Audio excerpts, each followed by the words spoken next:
I'm Marshall Shannon with Ministry Design Training. Welcome to our webinar today, The Ministry Design Process, Strategic Planning Elements. There are 4 phases that we have broken the ministry design process into, and today we're going to be talking about the design phase. Understand the following so that you're catching this, and we emphasize this with each one of our videos. You're building a ministry design like you would design and build a church building or a house. And your code as a congregation, under discovering it, developing it, understanding it, and deploying your ministry by it, and building your ministry design by it, is as important as the soil that you're planting your house on or putting your church on physically. So your core values, mission, vision, and strategic planning are all resting on the foundation of you understanding your congregational code and then designing your ministry in congruence or in alignment and attunement with who you are as a church. We're going to talk about the design phase, strategic planning, and the elements of it. And so perhaps you want to get your notebook pad out and a pen and take some notes. You might want to pause and ask some questions or make some notations as we go through this, because it's going to be a lot of information, but information you need as you go to develop and design and develop your strategic plan for carrying out your God-given mission so you can reach your God-given vision or destination.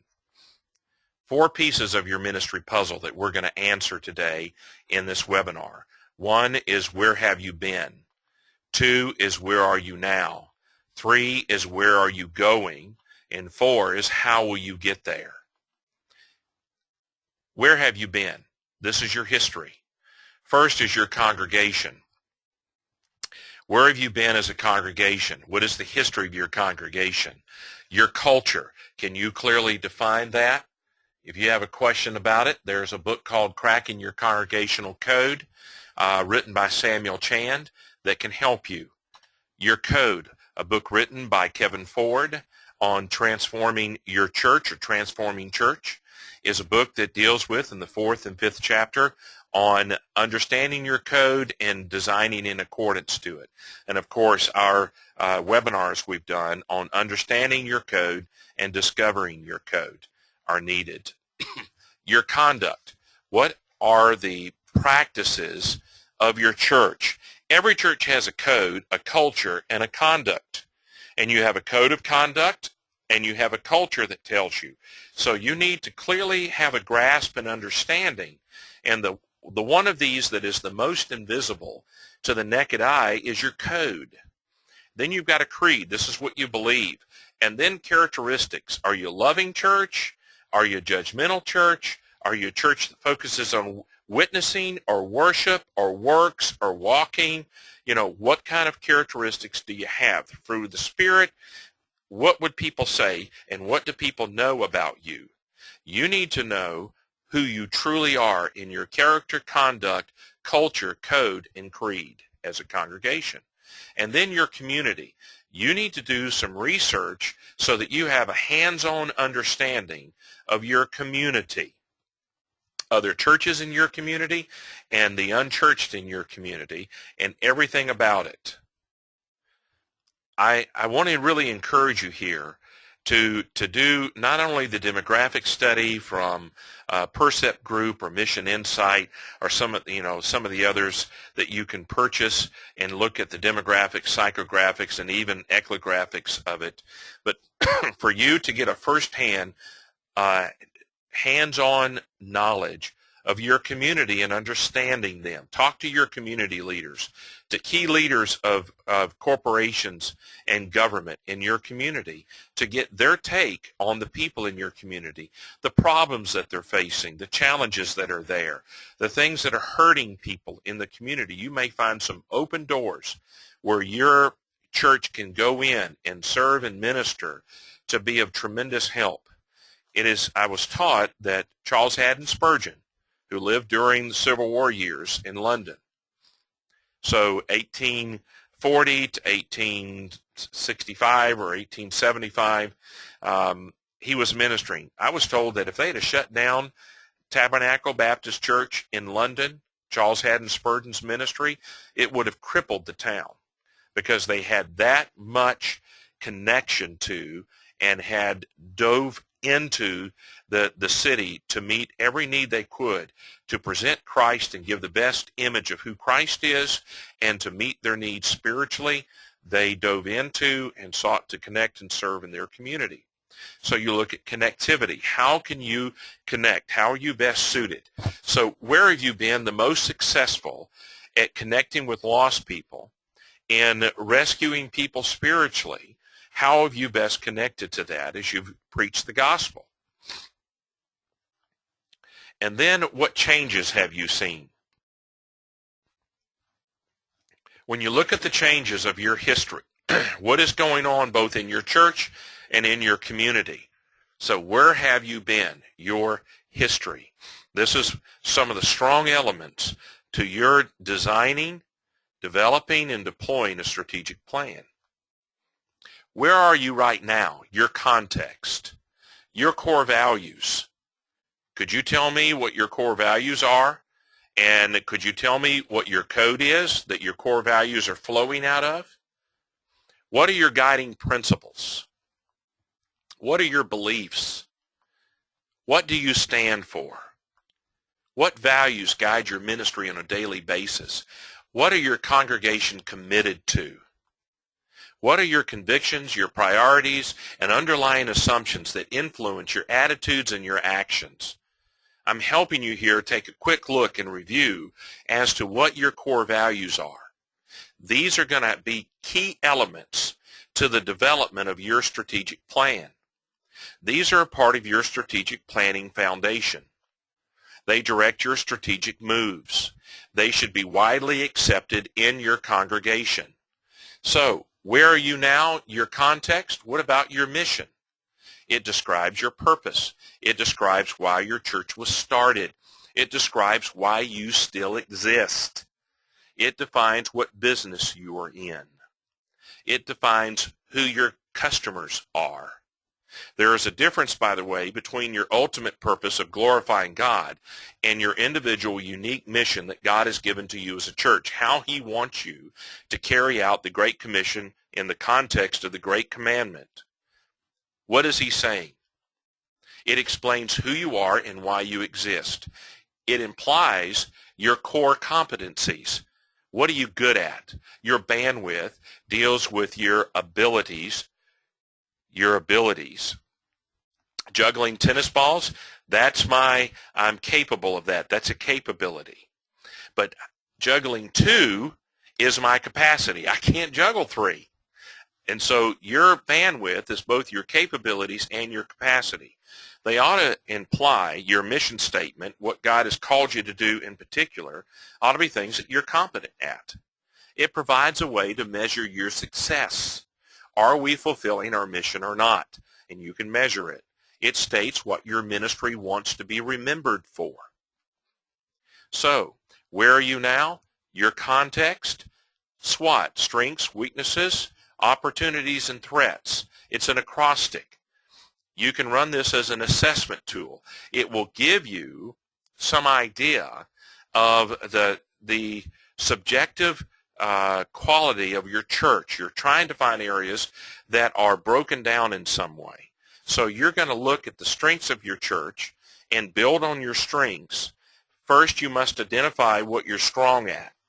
And a SWOT analysis under the control of a ministry coach and giving certain restrictions, parameters to that will protect you. Let me give you one warning here. I'd be very careful about sending out a survey to your people wholesale to ask them SWOT analysis without qualifying what you're looking for, or they may attack your nursery director, your worship leader, or you, or your executive pastor, or the chairman of your elders or deacons or trustees, however you're set up with your polity. So be very careful. But in dealing with it, one of the key elements to strategic planning is identifying your strengths and building on them. And then you look at your weaknesses. You want to compensate for your weaknesses, not design around them to try and fix them, but compensate for them. Then we move to your opportunities in the SWOT analysis. Strengths, weaknesses, opportunities. Sort out your opportunities. Capitalize on them. Look at your threats. What things are threatening or challenging your ministry that will hinder it or perhaps defeat you in your efforts to carry out your mission? You want to recognize your threats and prepare for them. Don't just keep walking ignoring them. Look at the threats. Let me just deal with one option here to get your juices running. With all the changes that are going on in our country at this time, from the federal government to state governments to local, to the fact that 20% of the population in North America move every year. So that means demographics are changing, and the psychographics of the area are adjusting and being changed as new people move in and old people move out. So if you find changes in your community and your challenge because you run head-on doctrinally and theologically with what God says is the truth and what the culture or community or country is saying is the truth, then that's a threat to your ministry. And you've got to recognize it and prepare for that and how you're going to posture yourself to that. Let's say that demographics of your community changes and your church is Irish American, and all the Irish move out and all the Italians move in. I'm just picking that. And you think, well, we don't have any connectivity as Irish to the Italians. What do we do here? Well, you need to prepare for that. So change can bring a threat. Now, where are you going? This is your destination. Your vision statement is what your church will look like in the future.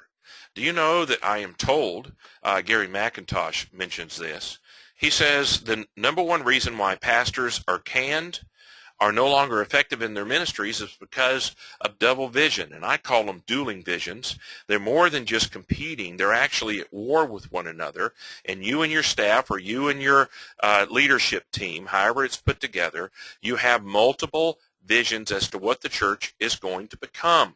That's a problem. There needs to be unity and harmony and agreement and alignment and attunement with understanding what is God's vision for your ministry and what you're going to look like when your church grows up. Where is it headed? What will it be like in the future?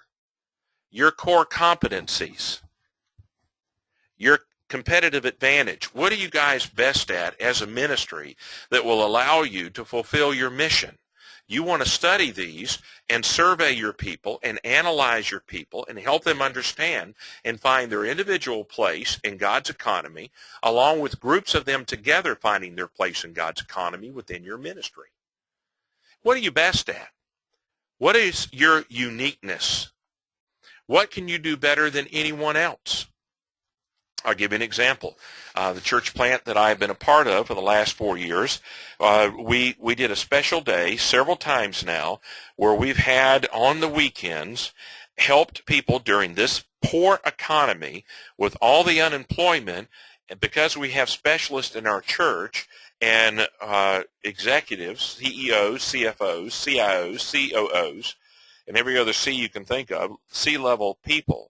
We have people who work as headhunters and help people in recruiting and finding jobs, that in doing that, we had a service where we invited the community to come in and we helped them write their resume. We helped them connect and prepare themselves and taught them how to go look to find a job that they were competent to serve and that they connected with and where they could have an effective, fruitful life serving, doing a certain employment.